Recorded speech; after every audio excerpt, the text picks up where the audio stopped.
She still had her whole life to live. Whole life. She was, man. She was truly a princess.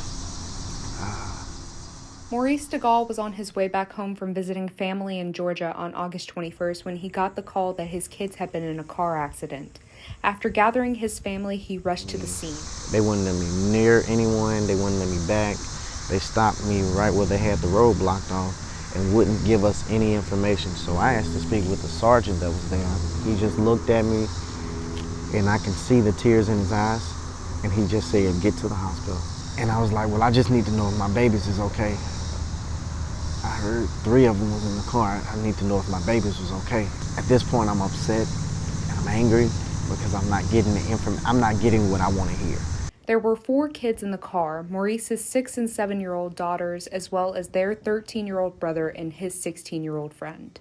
The 13-year-old was driving when the car flipped several times before coming to a stop. The accident happened here on McClarty Road. Laylah was transported to the hospital, but unfortunately didn't make it past the ambulance. We sat there for about an hour and a half with no answers. And then they brought me and Crystal back there, and just seeing my baby,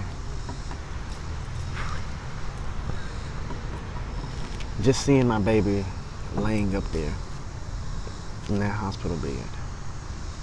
They told us that the injury she sustained was non-reversible, meaning that if she would have pulled through, she would have had some brain injuries or,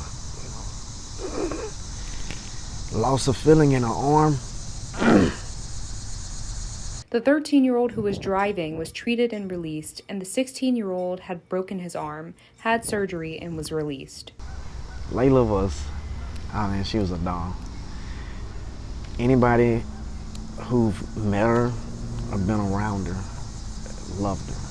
She was the true definition of pure love. The family held a balloon release for Laylah on the 29th. Her best friend and her little sister Kalea was in the car with her. She sustained minor injuries. It was like vinegar and water. They was total opposites. Laylah was the sweet, kind one. Kalea was the destructive, rough one. But their bond was inseparable. Where one went, the other one went. Everyone thought they were twins. Every morning, Kalea would argue with Laylah because Laylah she'll pick and she'll put her foot on Kalea's bed and Kalea she didn't like no one on her bed, and she would get so angry and fuss and yell and scream at Laylah every morning, and Laylah would take it for the most part and laugh. Maurice is hoping that this tragic situation will teach young teenagers to think before they act. But it mess you up for the rest of your life. I gotta deal with a child that's definitely gonna need therapy. Off of one quick reaction. Didn't think it through, just decided to just go.